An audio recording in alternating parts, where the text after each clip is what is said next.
warahmatullahi wabarakatuh. Halo pemirsa Gajana TV, balik lagi di program Ngopi Ngobrol Perkara Islam bersama saya Zinta Putri. Hari ini episode kali ini kita tetap ngebahas tentang bagaimana kajian Islam itu sendiri, dan pastinya juga saya tidak sendiri. Juga terima kasih juga kepada Karita dan juga NU Arjosari, di mana saat ini saya sudah bersama salah satu pengurus dari ranting NU Arjosari, yaitu Ustadz Satrio Yogo. Begitu Ustadz. Assalamualaikum Ustadz. Waalaikumsalam. Bagaimana kabar Ustadz? Alhamdulillah baik. Alhamdulillah. Puasa lancar Ustadz? Alhamdulillah. Amin. Sambil kita menunggu buka puasa nih Ustadz, bersama pemirsa Gajana TV, kita akan ngebahas terkait lisan dan juga hati Ustadz di episode kali ini. Seperti apa nih Ustadz makna di balik pesan lisan dan juga hati itu yang mau Ustadz sampaikan? Silahkan. Bismillahirrahmanirrahim. Alhamdulillahirabbil alamin. Wassalatu wassalamu ala asyrafil anbiya'i wal mursalin Sayyidina wa maulana Muhammadi wa ala alihi wa ashabihi ajma'in.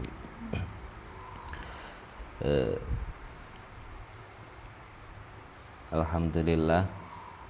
Jadi sebelum kita membahas lebih dalam, akan saya mulai dengan sebuah cerita. Jadi di dalam kitab An-Nawadhir ada salah satu tokoh terkenal di dunia Islam yang bernama Luqman Al-Hakim. Jadi di dalam kitab An-Nawadhir tersebut diceritakan satu ketika Luqman didatangi oleh seorang tuan dengan membawa seekor kambing. Kemudian Luqman diminta untuk menyembelih kambing tersebut dan diberi pesan, "Wahai Luqman, tolong sembelihkan kambing saya, dan setelah engkau sembelih, tolong ambilkan bagian terkotor dan terburuk dari tubuh kambing tersebut." Maka kemudian Luqman melaksanakan perintah tersebut. Ia menyembelih, memotong, dan tidak lupa mengambil pesanan dari tuan tersebut, yaitu mengambil bagian terkotor dan terburuk dari tubuh kambing. Maka yang diambil oleh Luqman yaitu lidah dan hati. Selang beberapa waktu kemudian datang lagi tuan tersebut kepada Luqman untuk meminta disembelihkan seekor kambing lagi. Dan yang kedua, tuan tersebut berpesan kepada Luqman, "Wahai Luqman, setelah engkau memotong kambing tersebut, sekarang tolong ambilkan bagian terbersih dan terbaik dari tubuh kambing tersebut." Maka untuk kedua kalinya Luqman pun melaksanakan perintah tersebut, menyembelih, memotong, dan tidak lupa mengambil pesanan tuan tersebut, yaitu mengambil bagian terbersih dan terbaik dari tubuh kambing tersebut. Maka yang kedua kalinya pula Luqman mengambil lidah dan hati. Setelah itu diserahkan kepada tuan tersebut. Ketika diserahkan, betapa kagetnya tuan tersebut, dua pesanan berbeda tapi barangnya sama. Maka tuan tersebut bertanya pada Luqman, "Wahai Luqman, bagaimana mungkin dua pesanan berbeda tapi barangnya sama?"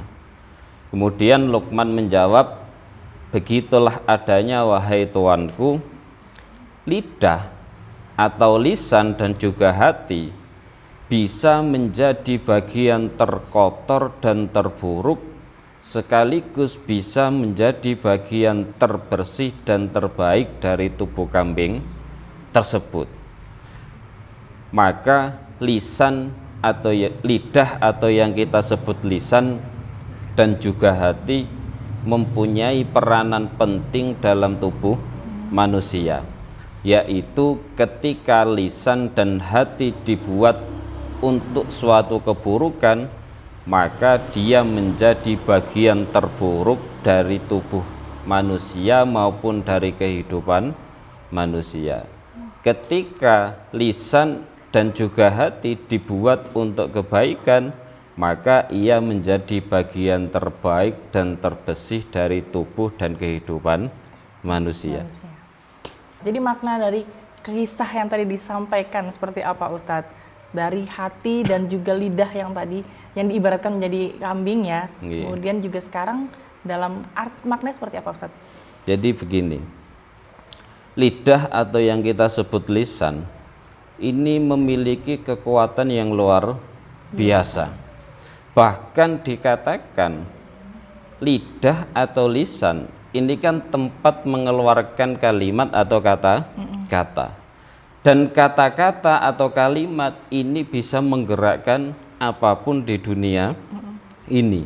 Sehingga kata-kata atau kalimat memiliki kekuatan yang luar biasa. Semisalkan satu contoh, ada seorang laki-laki ketika dia mau kerja, misalkan dia seorang kuli bangunan atau tukang ojek, ketika dia mau pergi kerja, misalkan istrinya berkata pada suaminya, "Mas, yang sabar, semoga saja dilindungi Allah, semoga saja rezekinya berkah."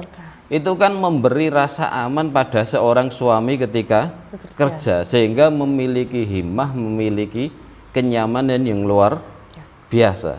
Tapi sebaliknya, ketika misalkan seorang laki-laki mau pergi kerja, terus istrinya cuek, tidak memberi salam, tidak memberi kata-kata yang baik, bahkan mungkin mengolok-olok suami, misalkan, "Kamu ini Mas, udah harta tidak punya, jelek pula," misalkan. Itu kan ketika kerja kan beratnya luar biasa. Bisa jadi bagi seorang suami, untuk apa saya kerja mati-matian tapi punya istri seperti ini. Sehingga kata-kata atau kalimat yang keluar dari lisan ini memiliki pengaruh yang luar biasa. Terus yang kedua, di dalam agama, lidah atau lisan karena dia mengeluarkan kalimat atau kata-kata juga bisa berpengaruh bagi amal-amal kita. Semisalkan sebuah contoh, ketika orang bersedekah atau dia mengeluarkan amal, ini sebenarnya baik, tapi orang perlu ingat bahwa amal sedekah kita niku bisa terbatalkan, itu diakibatkan oleh lisan kita atau kalimat kita yang keluar. Di dalam Quran disebutkan, la tubtilu shadaqatikum bil manni wal adza. Jangan batalkan amal kalian, sedekah kalian, sedekah kalian. Amal tersebut bisa batal disebabkan mengungkit dan menyakiti orang yang disedekahi atau orang yang dibantu. Sehingga ketika kita sudah membantu orang bersedekah, ketika kita mengungkit-ungkit atau menyakiti orang yang kita bantu, maka itu bisa membatalkan amal kita. Juga sebaliknya, ketika kalimat ini dibuat berzikir, bersolawat, maka dia menjadi sesuatu yang luar biasa untuk menggerakkan seseorang. Misalkan satu contoh, kalau dulu ketika saya masih di pesantren, karena seorang kiai ketika mengajar muridnya, ketika membahas masalah sesuatu yang dilarang oleh agama, itu kan diingatkan bahwa ketakutannya itu bukan karena dia takut masuk penjara, tapi diingatkan ketika kamu berbuat maksiat, ketika kamu berbuat dosa, nanti ancamannya kamu dibakar api neraka. Sehingga ini lewat kekuatan kalimat atau kata-kata, hampir rata-rata santri ketakutannya itu bukan karena takut di penjara dan lain sebagainya. Takut dihukum di dunia ya, tapi takut karena dari kecil diajarkan di pesantren kalau kamu berbuat dosa, berbuat salah, maka nanti ada balasannya, dan balasannya nanti diancam dimasukkan neraka. Sehingga kata-kata itu bisa menjadi tempat atau sesuatu yang terbaik dari kehidupan manusia, sekaligus kebalikannya bisa menjadi sesuatu yang buruk dalam kehidupan manusia. Bahkan mungkin di dunia global terjadi perang dan lain sebagainya, itu kan juga bersumber dari lisan. Selain yang lain-lain, salah satunya faktornya kan lewat lisan atau komentar-komentar atau kata-kata di dunia tersebut. Terus yang ketiga sekaligus ini ya masalah hati. Begitu juga hati. Hati ini bisa menjadi tempat terbaik sekaligus menjadi tempat terburuk bagi manusia. Manakala ketika hati dibuat ingat kepada Tuhan, kepada Allah, dibuat berzikir kepada Allah, sekaligus bisa menjadi tempat terburuk ketika hati dibuat berprasangka buruk kepada orang lain. Dan perlu diingat bahwa hakikatnya hati ini bersih, hati ini suci, karena manusia diciptakan, dilahirkan itu kondisi fitrah. Fitrah artinya suci. Kalau kita diciptakan kondisi fitrah atau suci, maka termasuk komponen hati kita itu bersih. Sebab itu di kitab-kitab dijelaskan ada yang namanya penyakit hati. Dan kapan atau dari mana penyakit hati ini masuk pada seseorang. Jadi penyakit hati itu bisa terpengaruh karena faktor internal dari input sendiri maupun faktor eksternal atau output dari luar. Misalkan kalau dari internal, misalkan dari dalam, misalkan di dunia agama diceritakan kita ini lahir sebagai manusia ada yang namanya nafsu, dan mungkin nafsu itu yang mempengaruhi hati sehingga hatinya menjadi kotor. Atau output dari luar, misalkan lingkungan ya Ustadz ya. Iya, karena lingkungan, karena pertemanan, gara-gara mungkin karena temannya buruk, biasa berprasangka buruk kepada orang lain, sehingga dia mungkin masuk ke hatinya dan dia juga menjadi buruk. Karena dicontohkan hati ini itu seperti kaca yang bersih. Ketika dia mulai kotor, artinya terkena satu titik noda kotor. Kalau itu terkena terus-menerus, maka bisa jadi sebuah kaca yang awalnya bersih bisa menjadi kotor. Dan nanti kalau sudah kotor, maka cahaya sulit masuk ke dalam cermin hatinya. Oke Ustadz, habis ini kita bahas lagi nih Ustadz bagaimana hati itu sendiri dan juga hubungannya dengan lisan kita Ustadz pastinya ya Ustadz ya. Jangan kemana-mana pemirsa Gajah TV, tetap di Ngopi Ngobrol Perkara Islam setelah pesan-pesan berikut ini.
kembali lagi di Ngopi Ngobrol Perkara Islam bersama Karita dan juga NU Arjosari. Hari ini kita lagi di Musola Al Ma'ruf. Tadi saya belum menyampaikan Ustadz ya, di daerah Arjosari, tepatnya di daerah Jalan Teruk Cendrawasih. Nah Ustadz, balik lagi nih Ustadz, tadi hati ternyata punya power yang luar biasa ya Ustadz ya. Nah sekarang mau dilanjutkan dulu atau mungkin langsung dibahas bagaimana sih hubungannya dengan lisan kita itu sendiri itu Ustadz? Jadi begini, sebenarnya lisan, akal, dan juga hati ini mempunyai satu kaitan atau satu korelasi. Hati ini menjadi sumber atau apa istilah? Sumber penampungan ilmu maupun informasi dari dunia ini atau ilmu. Sedangkan lisan atau tempat mengeluarkan kata-kata, dia merupakan lantaran atau wasilah dari, bisa saja dari hati. Betul. Dan akal ini mempunyai peran posisi di tengah. Dia untuk mengontrol baik input dari dalam maupun informasi dari luar. Sehingga itu penting. Makanya misalkan di dunia modern, karena di sekarang berita itu serba mudah, kita serba mudah mencari berita masuk ke kita, sehingga itu fungsi salah satu akal untuk menyaring apakah berita tersebut baik atau buruk bagi dirinya, benar atau salahnya. Karena informasi yang masuk ditampung di akal nanti disalurkan ke dalam hati. Betul. Maka kalau informasi itu buruk atau informasi itu tidak benar, itu juga bisa menjadi kendala bagi hati tersebut. Atau kebalikannya, hati itu kalau sedang baik, mungkin orang lewat perintah akalnya sehingga lisan mengeluarkan kata-kata yang baik. Misalkan orang baru semangat dalam agama, misalkan bulan puasa, dikatakan ad-dinu an-nasihah, agama itu sebuah nasihat, sehingga orang mungkin karena bulan Ramadan semangat memberi nasihat kepada orang lain, itu juga baik. Atau kebalikannya, mungkin di saat hatinya sedang buruk, tidak enak hati, sehingga akal memerintahkan lisannya atau lidahnya mengeluarkan kata-kata yang tidak baik, mungkin mencaci orang, memaki orang, marah-marah dan lain sebagainya. Sehingga dikatakan orang bijak itu berpikir 1000 kali sebelum berbicara, sedangkan orang yang bodoh dia berbicara dulu baru berpikir.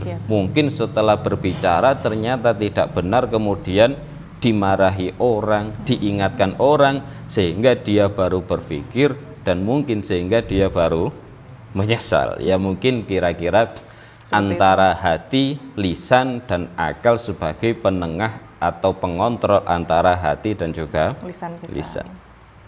Nah Ustadz, kalau misalnya ketika kita dalam kehidupan Ustadz sehari-hari, terutama kita kan pasti bersosialisasi ya Ustadz ya. Nah untuk mengontrol hati kita itu Ustadz, karena kan tadi katanya hati juga karena kita ada hawa nafsu tadi Ustadz. Nah mengontrolnya seperti apa Ustadz? Agar lisannya baik ya Ustadz pastinya. Jadi emang penting, tapi perlu diingat tadi supaya hati kita tetap bersih, karena emang dari awal tadi yang saya sebutkan, hakikatnya hati kita itu fitrah atau bersih. Jadi tergantung input maupun outputnya, sehingga emang berat, tapi kita harus selalu berlatih menjaga hati supaya tetap bersih. Makanya ada istilah suara hati itu tidak pernah salah. Tapi itu suara hati yang masih murni, yang masih bersih, belum terkontaminasi oleh hal-hal lain atau belum terkontaminasi dengan hal-hal buruk. Sehingga supaya hati tetap bersih, tetap tenang, selalu jaga informasi dari luar, karena itu berpengaruh bagi hati kita, maupun ilmu-ilmu dari luar, atau berita-berita yang tidak baik, yang buruk dari luar. Atau kebalikannya, dari input, emang kita harus menjaga nafsu kita supaya tidak berpengaruh bagi hati kita. Nah, jadi kalau misalnya ketika kita belum bisa mengontrol, mungkin ada ajaran seperti apa sih dalam Islam itu sendiri, Ustadz, agar menjaga hati kita tetap bersih tadi, Ustadz? Ya, ya emang agak sulit.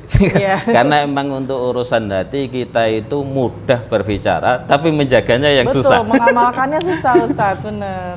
Cuman gini, kalau dulu ketika saya masih ngaji pesantren, ya istilahnya apa, kiai saya atau guru saya sering berpesan, kalau tidak bisa menjaga secara ibadah, paling tidak dijaga secara lewat ilmu atau lewat akal ilmu. Misalkan gini, ada satu contoh, saking pentingnya kita niku berbuat baik pada orang lain atau dengan kata-kata maupun lisan, atau lewat lisan kita, misalkan memberi nasihat orang lain atau membantu orang lain, itu kita diingatkan cara pandang seperti ini. Misalkan ada satu riwayat, mangkana yu'minu billahi wal yaumil akhir falyakul khairan au liyasmut, barang siapa yang beriman kepada hari akhir, maka hendaklah dia berkata-kata yang baik, bertutur kata yang baik, jangan bertutur kata yang buruk. Kalau tidak bisa bertutur kata yang baik, paling tidak diam. Dengan diam minimal tidak menyakiti orang lain. Sehingga cara berpikir begini, kita berbuat baik itu atas dasar iman kepada Allah, atas dasar iman hari akhir atau hari kiamat. Sehingga kita berbuat baik kepada orang lain bukan karena kita ingin dibalas kebaikan, jadi atas dasar iman. Dan andaikan nanti ketika kita berbuat baik pada orang lain, ternyata orang yang kita tolong atau yang kita baiki dia membalas keburukan, ya tenang saja, karena ketika kita membantu orang lain itu pahala, terus kita disakiti orang lain kita sabar, itu juga pahala. Maka itu menjadi sarana pahala kita. Maka tanpa perlu susah-susah, cukup sabar kita mendapatkan pahala. Cukup sabar dan diam itu tadi, Ustadz, ya, gitu ya, untuk menjaga hati kita dari pengaruh-pengaruh. Nah itu, Ustadz, namun kan dalam sekarang nih banyak banget, terutama pengaruh eksternal ya tadi, Ustadz, untuk menjaga hati kita dengan adanya mungkin lingkungan sekitar kita yang mungkin ada yang baik dan buruk. Kemudian juga terutama sekarang dengan media atau informasi yang ada di teknologi itu, Ustadz, entah itu sosial media dan lain-lain, itu kan juga banyak pengaruh negatifnya nih, Ustadz. Nah itu seperti apa, Ustadz, dalam kajiannya? Ya pokoknya istilahnya apa ya, saring-saring aja. Jadi setiap informasi atau berita yang keluar di medsos dan lain sebagainya, itu kan tidak bisa langsung kita ambil mentah-mentah. Itulah fungsi akal kita menyaring mana informasi yang benar, mana informasi yang tidak benar. Maka termasuk ketika orang mendapatkan informasi, dia tidak tahu benar dan tidaknya atau mungkin masih ragu, maka kita juga punya solusi, paling tidak bertanya atau bertabayun jika itu berkaitan dengan orang lain. Maka penting, ada salah satu cerita juga dulu, satu ketika baginda Nabi Shallallahu Alaihi Wasallam sedang berkunjung kepada sahabatnya Sayyidina Abu Bakar. Ketika beliau berdua sedang berbincang, tahu-tahu datang seorang badui tanpa sebab dan tanpa babibu, tahu-tahu mencaci maki sahabat Abu Bakar. Ketika dicaci maki pertama kali, sahabat Abu Bakar hanya diam dan tidak membalas cacian badui tersebut.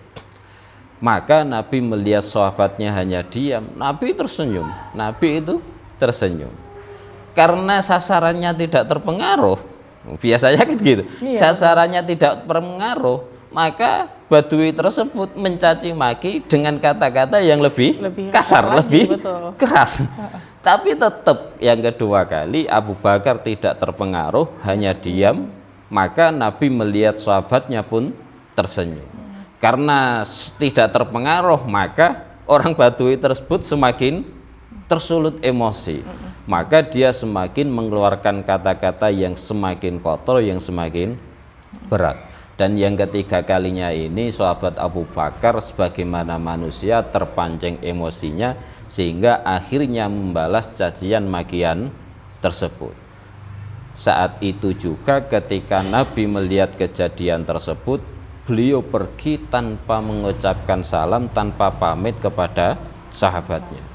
Sampai di teras rumah, maka dikejarlah Nabi oleh sahabat Abu Bakar dengan berkata, "Ya Rasulullah, wahai Rasulullah, kenapa engkau pergi tanpa mengucapkan salam dan kata-kata? Jika memang saya ada salah, tolong wahai Rasulullah ingatkan saya, benarkan saya."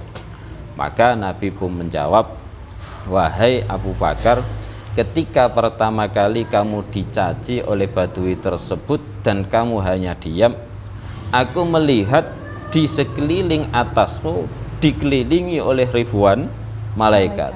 Dan yang kedua, ketika kamu dicaci dan hanya diam, maka semakin banyak malaikat yang mengelilingimu.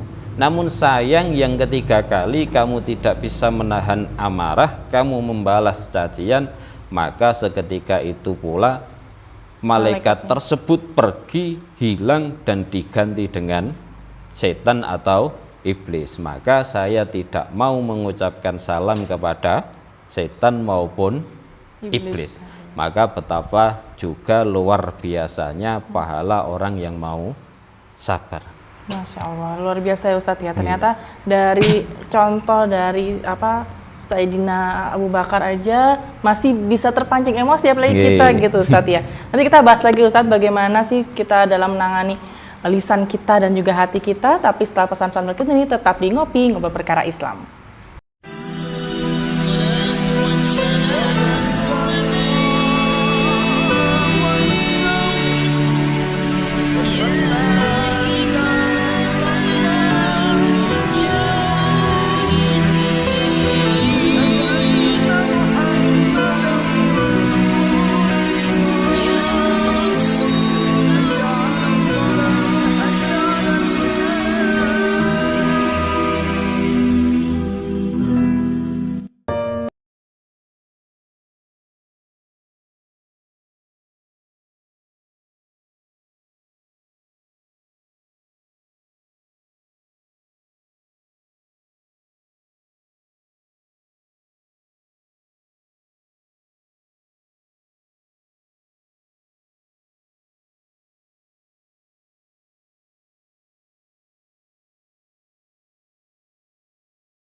Masih bersama Ngobrol Perkara Islam, balik lagi nih Ustadz, kita ngebahas terkait tadi contoh dari Abu Bakar itu sendiri udah dijelaskan juga sama Rasulullah ya. Nah kalau kita sebagai umat yang sekarang nih Ustadz, seperti apa sebenarnya harusnya kita menangani tadi agar tidak surut emosi hingga lisan kita juga ikut membalas yang tidak baik tadi? Ya, jadi melanjutkan cerita tadi dari sahabat dan juga Abu Bakar, ketika sahabat Abu Bakar didatangi dan dimaki oleh orang Badui tersebut. Artinya begini, bahkan dari dulu sendiri pun informasi itu sudah selalu ada dimulai dari zaman dulu, dan informasi itu bisa benar bisa jadi salah. maka yang namanya informasi kita harus menyaring dan berhati-hati benar tidaknya informasi tersebut. Dan yang kedua, ketika kita mendapatkan sebuah informasi yang kita kurang tahu benar dan tidaknya, maka bertabayunlah supaya tidak menimpakan keburukan pada orang lain. Lah, emang berat, tapi ketika kita mengetahui satu informasi, jangan langsung ditanggapi dengan buru-buru, karena buru-buru itu kurang baik. Sebab itu satu ilmu atau satu informasi masukkan dalam akal sebelum kita masukkan ke dalam hati, sehingga nanti tersaring apa yang masuk ke dalam hati itu benar-benar sesuatu yang baik, benar-benar sesuatu yang valid, sehingga tidak menjadi sesuatu yang mengotori hati. Dan perlu diingat, hati ini juga memiliki peranan yang penting, karena ada sebuah riwayat, idza saluhat saluhal jasadu kulluh wa idza fasadat fasadal jasadu kulluh. Jadi ala wahiyal qalbu idza saluhat saluhal jasadu kulluh wa idza fasadat fasadal jasadu kulluh. Ala wahiyal qalbu, ingat di dalam tubuh manusia itu ada segumpal daging atau yang kita sebut dengan hati. Yang manakala ketika hati itu baik, maka keseluruhan menjadi baik, dan ketika hati itu buruk, bisa jadi keseluruhannya menjadi buruk. Maka terkadang ada orang sakit itu bermula dari dalam dirinya atau mungkin dari dalam hatinya, terus berefek pada fisiknya. Emang makanya sakit juga begitu, ada yang mungkin langsung dari faktor eksternal, ada juga mungkin bisa dari faktor internal. Dan namanya sakit hati ini bisa menimpa siapapun. Ibarat seorang dokter, dia ini kan tukang menyembuhkan orang sakit. Begitu juga dokter juga bisa terkena sakit. Sama seperti kita, baik kita itu dikatakan ustadz, kiai, kita emang benar orang yang baik, tapi kita juga harus berhati-hati, karena tidak lepas kemungkinan juga kita juga bisa terkena penyakit hati. Maka kita harus selalu was-was, selalu mendekatkan diri kepada Allah, selalu menjaga hati kita supaya tetap bersih dan terhindar dari penyakit-penyakit hati. Nah Ustadz, kalau tadi berbicara tentang penyakit hati itu Ustadz, adakah contoh-contoh penyakit hati yang benar-benar harus kita hindari Ustadz, yang itu sebenarnya sudah secara naluriah mungkin karena hawa nafsu tadi itu sebenarnya sudah ada dalam diri kita? Ya sebenarnya kalau spesifik yang paling harus dihindari itu semua ya, karena yang namanya penyakit hati itu ya semuanya buruk kan, yang gitu. Buruk gitu ya. Cuman puncaknya, tingkat paling tinggi atau puncaknya itu kan menyekutukan Allah. Ya, yang selain itu ya sama-sama harus kita hindari. Jadi tidak perlu membedakan mana yang paling kita hindari, mana yang tidak perlu kita hati-hati menghindari. Karena kalau kita pilah-pilah, nanti rawannya misalkan begini, kita berlebihan menghindari penyakit hati yang namanya sombong misalnya, tapi kita niku tidak sungguh-sungguh dalam menghindari riya misalkan. Mungkin dia sedikit-sedikit riya, sedikit itu dianggap hal biasa, tapi kalau sombong dia takut berlebihan. Sehingga kalau menurut hemat saya, ya apapun yang namanya penyakit hati itu harus kita hindari sebisa mungkin, semampu kita lewat belajar mendekatkan diri kepada Allah dan lain sebagainya. Dan bahkan kadang juga kan begini, orang yang mungkin awalnya itu niatnya benar, di tengah jalan bisa jadi dia terkena penyakit hati.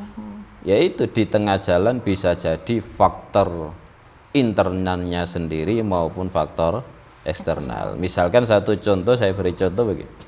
Ada seseorang misalkan mau bersedekah pada orang lain, misalkan ada orang pengemis atau peminta minta, dia niat mengeluarkan uang 5.000 misalkan, terus dia masuk ambil uang 5.000, bisa jadi dia terbisik oleh nafsunya, kok enak ya tidak kerja kok mendapatkan uang, sehingga terus wah kurangi aja 500 saja. Itu bisa, itu juga penyakit hati jadi Ustaz. Iya. Artinya begini, atau juga bisa dari faktor eksternal. Misalkan kita membantu orang lain, terus ada lingkungan atau mungkin teman, dia memberi komentar temannya, kenapa kamu bantu, udah biarin aja itu orangnya begini-begini, yang awalnya dia ingin membantu sehingga akhirnya tidak mau membantu. Makanya kalau dalam urusan hati itu harus seimbang. Kalau berlebih dia menjadi bangga, kalau berkurang dia menjadi minder. Apa itu minder? Itu juga penyakit hati. Jadi perlu diingat, kalau berlebih itu dia bisa menjadi bangga atau sombong, tapi kalau berkurang dia bisa menjadi minder atau tidak percaya diri. Tidak percaya diri. Bahkan paling bahaya minder atau tidak percaya diri itu bisa menyebabkan seseorang putus asa. Padahal putus asa juga dilarang oleh agama. Nah Ustadz nih, kalau anak zaman sekarang kan tuh banyak nih ya yang berpikiran katanya sekarang tuh overthinking gitu lah, sehingga kan ketika dia mau ketemu orang, ngobrol sama orang tuh sudah takut duluan, atau sebenarnya overthinking itu kan lebih ke waspada. Nah untuk menghindari hal-hal yang menjadi negatif itu Ustadz, itu bagaimana Ustadz? Yaitu tinggal porsinya, makanya itu harus seimbang. Ketika kita keluar, artinya waspada itu kan begini.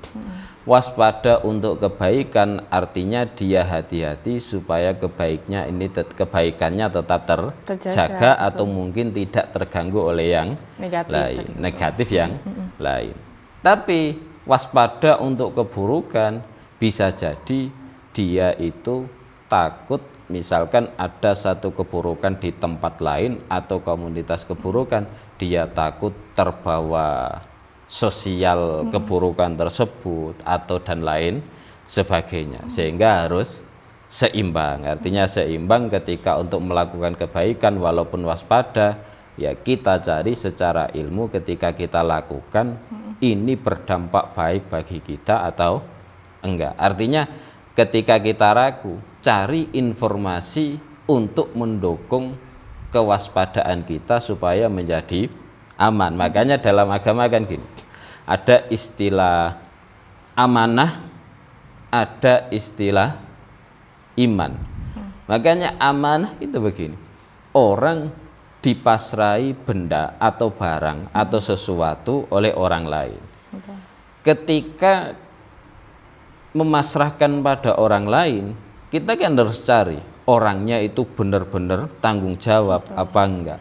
Ketika kita cari orangnya ternyata benar-benar tanggung jawab dan dia bukan orang yang buruk, maka kita menyerahkan barang tersebut, kita ngerasa aman. Amanah itu kan kita juga merasa aman. Sehingga kita yakin kita titipkan barang tersebut pada orang tersebut nanti terjaga, tidak dipakai yang buruk, tidak dirusak, tidak dihilangkan, dan nanti pasti dikembalikan kepada kita sehingga kita merasa aman. Makanya kalau kita merasa was-was atas satu kondisi, satu informasi, tambahi informasi, cari ilmu untuk mendukung supaya hati kita merasa aman. Kebalikannya, ketika kita was-was atau waspada terhadap keburukan, cari informasi, cari ilmu supayanya kita yakin meninggalkan barang tersebut sehingga hati itu merasa aman. Nah Ustadz, kalau misalnya untuk yang suuzon dan husnuzon itu Ustadz, kan itu juga salah satu timbulnya dari hati juga Ustadz. Berprasangka baik, ternyata itu terhadap orang lain, sesama manusia, atau bahkan terhadap Allah. Seperti itu Ustadz. Ya emang di syariat kita, di agama kita, kita ini dilarang suudzon. Dan kita itu harus husnuzon, berprasangka baik pada orang lain. Ada istilah begini, suudzon salah pun itu masih kurang baik. Sedangkan husnudzon salah itu baik, lebih baik, apalagi husnudzon baik, benar. betul. Sehingga ya emang berat, tapi itu harus kita latih selalu. Makanya termasuk diantaranya kita selalu diingatkan untuk menjaga hati. Misalkan ada apa itu yang biasanya dibuat pujian, dibuat sholawatan, apa tombo hati ono limo, gitu. Obat hati ada 5, diantaranya misalnya berkumpul dengan orang-orang soleh. Yaitu tadi karena hati emang bisa terkena imbas dari eksternal, karena itu lewat lingkungan temannya orang-orang baik, sehingga tanpa sadar maupun dengan sadar hatinya juga menjadi baik, atau paling tidak dia mencontoh dengan teman atau lingkungannya bahwa mereka orang-orang baik, sehingga dia tergerak juga ingin seperti orang yang baik, orang yang tersebut. Nah Ustadz nih, kalau tadi terkait dengan hati dan juga berhubungan dengan otak kita yang dia memfilter lah istilahnya informasi dari eksternal. Nah untuk menjaga otak kita ini juga tetap menerima, untuk memilah tadi yang baik dan buruk seperti itu, apakah ada hal-hal yang perlu kita amalkan segala macam Ustadz? Ya, jaga akal tetap normal, artinya tetap normal, tetap sehat. Tetap sehat. Masih akal ini ya juga ada istilahnya, akalnya sakit juga ada. Iya betul Ustaz, karena kita nggak bisa mikir ini baik apa buruk gitu kan. Jadi gini, maksudnya akal sehat, artinya akalnya itu juga bersih. Saya beri satu contoh. Yang namanya kebaikan itu ma'ruf. Makanya ada istilah amar ma'ruf nahi mungkar. Ma'ruf itu mudah dikenali. Kalau mudah dikenali, maka otomatis akal juga mudah membedakan mana yang benar, mana yang baik, mana yang buruk. Ya, kadang begini ringannya, misalkan satu keburukan, andekan itu tidak diajarkan, dan andekan, misalkan aja lah, misalkan atau andekan agama tidak mengajarkan, akal itu sebenarnya sudah bisa membedakan mana baik, mana yang buruk. Misalkan satu contoh gini, merampok, mencuri, itu kan barang buruk. Tanpa dikasih tahu sebenarnya akal kita sudah tahu. Artinya kalau kamu tidak suka dilakukan orang atau orang lain berbuat pada kamu seperti itu, maka orang lain juga tidak suka dilakukan seperti itu. Kalau kita tidak suka dirampok, dicaci maki, maka orang lain juga tidak suka dirampok atau dicaci maki dan lain sebagainya. Sehingga akal pun bisa membedakan mana yang baik, mana yang buruk, mana yang benar, mana yang salah, ketika akal ini juga tetap terjaga sehat, tetap terjaga akalnya tidak terkena pemikiran-pemikiran yang buruk atau salah. Nah Ustadz, berarti akal ini juga sebenarnya bisa, kalau ketika sudah tidak bisa memilah mana baik buruk, berarti akal sudah nggak sehat ya Ustadz ya? Harus berobat. Baik teman-teman dari Gajah Nanti, kita balik lagi ke segmen terakhir nanti Ustadz, nggak kerasa ya, ternyata seru juga ngobrolin gimana tentang lisan dan juga hati. Nanti kita lebih bahas lisan lagi di segmen terakhir, tetap di Ngopi, Ngobrol Perkara Islam.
balik lagi di Ngopi Ngobrol Perkara Islam. Makin seru nih, makin sore ya. Jadi kita masih ngebahas terkait bagaimana lisan dan juga hati kita gitu Ustaz. Nah, tadi udah ngebahas tuntas gimana hati kita, kemudian sampai apa hal-hal yang menyebabkan hati kita itu bisa memilah baik yang buruk. Nah, sekarang kalau lisan, kita sudah berusaha menjaga hati, kemudian juga mengontrol pikiran atau otak kita gitu Ustaz. Nah, sekarang lisan kita nih Ustaz nih.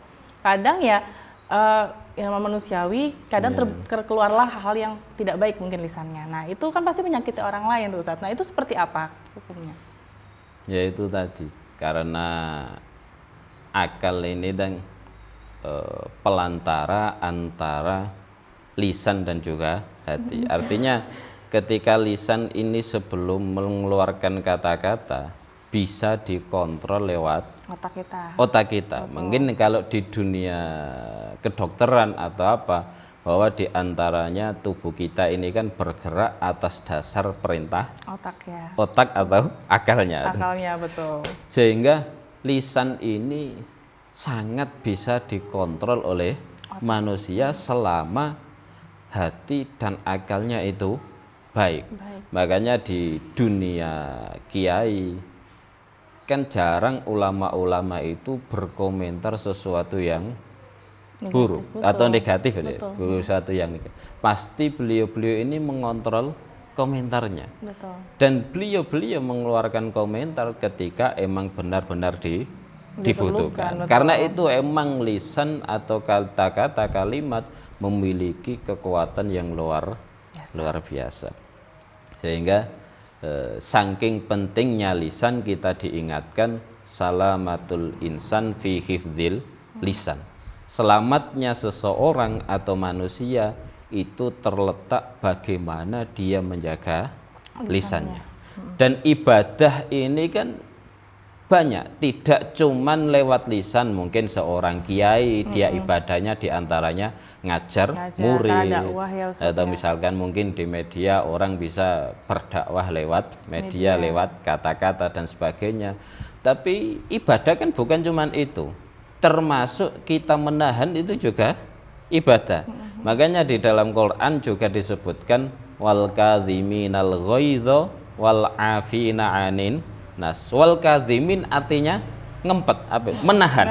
Termasuk menahan amarah, menahan nafsu, itu juga sebuah ibadah. Makanya dikatakan wal kadhiminal ghaidha, menahan amarah itu juga ibadah. Wal afina anin nas, dan mau memberi maaf pada orang lain itu juga sebuah ibadah. Jadi penting, maka yaitu lisan harus selalu kita kontrol lewat akal yang sehat, lewat hati yang bersih, sehingga mampu atau bisa mengontrol lisan atau kata-kata yang keluar dari lisan kita. Mungkin begitu. Kalau tadi itu contoh yang di Abu Bakar dan juga Rasulullah itu, gimana setelah ternyata masih kepancing nih Ustadz. Nah, itu kita sebagai orang yang mendapatkan ucapan negatif segala macam. Nah, itu sebenarnya seperti apa harusnya kita Ustadz? Ya, manusiawi. Orang kalau terpancing 1-2 kali itu normal-normal saja. Karena emang bawaan manusia ini tidak mungkin tidak salah. Yang penting hindari salah-salah yang besar atau mungkin dosa-dosa yang besar. Dan andaikan kita salah, kita pun punya satu cara. Misalkan kita melakukan satu dosa, kita bertobat, beristighfar, meminta ampun pada orang lain. Cuman bedanya begini, kalau kita salah kepada Tuhan atau kepada Allah, tobat kita kan cukup meminta istighfar atau meminta ampunan kepada Allah. Tapi kalau salah kita kepada manusia, kita lupa, kadang kita malah istighfar kepada Allah, padahal kan kita harus meminta maaf pada orang tersebut. Karena di agama kan ada istilah hablum minallah, hablum minannas, hubungan dengan Tuhannya, maka dia meminta ampun atau meminta pada Tuhannya. Kalau hubungan dengan manusia, yang pertama ya dia harus minta maaf kepada orang tersebut. Kalau dimaafkan, ya alhamdulillah, berarti kita bisa terhapus dosanya. Kalaupun tidak dimaafkan, ya enggak masalah, karena perintah kita ketika kita tanpa sengaja menyakiti orang lain, kita ya harus minta maaf. Terlepas dimaafkan maupun tidak, itu urusan nanti. Oh gitu, jadi itu minta maaf dulu gitu Ustaz. Iya, kebalikannya kita yang disakiti, perintahnya kan kalau ada orang minta maaf ya kita memberi maaf kan gitu. Sehingga aturannya begini, kita harus yakin kalau kita salah pada orang lain, perintah kita ya minta maaf. Kalau masalah dia memaafkan atau tidak, itu urusannya dengan perintah Tuhan kan gitu. Sehingga kita tidak perlu berlebihan, wah saya minta maaf nanti dimaafin gak ya? Tidak usah, kalau salah ya minta maaf aja. Masalah dimaafin dan tidak, ya urusan sekian. Karena perintahnya ya minta maaf. Betul, nah, dan kebalikannya orang yang disakiti, perintahnya itu bukan minta maaf, tapi memberi maaf. Betul. Jadi sehingga kita gak perlu khawatir berlebihan, asal ketika kita tanpa sengaja atau istilahnya kepleset, salah, ngomentari maupun memarahi orang lain, ya minta maaf aja, tidak perlu pikir yang lain-lain. Jadi sudah melakukan apa yang seharusnya gitu Ustaz ya. Kalau kita salah ya minta maaf duluan. Kalau kita misalnya terasa sakit ya kalau orang itu minta maaf kita memberi maaf gitu Ustaz ya.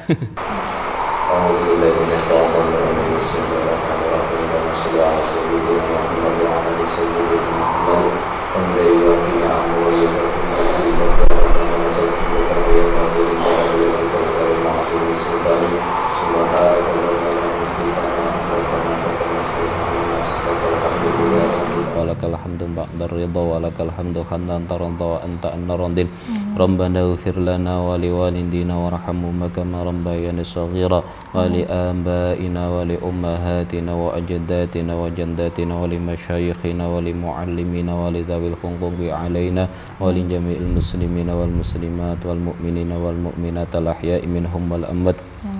Allahumma inna nas'aluka minal khairi kullihi anjilihi wa anjilihi ma'alimna minhu wa ma lam na'lam wa na'udzubika minasyarri kullihi anjilihi wa anjilihi ma'alimna minhu wa lam na'lam wa nas'alukal jannata wa ma qarraba ilaiha min qawlin wa amalin wa na'udzubika minan nari wa ma qarraba ilaiha min qawlin wa amalin wa nas'aluka min khairi ma sa'alaka minhu abduka wa nabiyyuka Muhammad wa nasta'idzuka mimma sta'adzaka minhu abduka nabiyyuka Muhammad wa nas'aluka ma qadaita lana min amrin anta ja'ala aqibatahu rusydan bi rahmatika arhamar rahimin. Ya hayyu ya qayyum bi rahmatika nastaghitsu la takilna ila nafsina tarfata ainin wa aslih lana sya'nana kullah. Rabbana atina fid dunya hasanah wa fil akhirati hasanah wa qina adzabannar. Wa sallallahu ala sayyidina Muhammadin nabiyil ummi wa ala alihi washabbihi baraka wa sallam. Subhana rabbika rabbil izzati amma yasifun wa salamun alal mursalin walhamdulillahi rabbil alamin bisirril Fatihah. Amin. Terima kasih banyak Ustadz, luar biasa teman-teman dari Ganjaran TV. Hari ini kita banyak banget mendapatkan lagi informasi dan juga ilmu yang pastinya semoga di bulan Ramadan ini kita semua mendapatkan berkah, bisa saling menjaga dan memperbaiki lisan dan juga hati kita. Amin ya rabbal alamin. Terima kasih Mas Fitrul Ustadz. Kita ketemu lagi di next episode di Ngopi Ngobrol Perkara Islam, tetap di Ganjaran TV, lebih dekat dan inspiratif. Wassalamualaikum warahmatullahi wabarakatuh.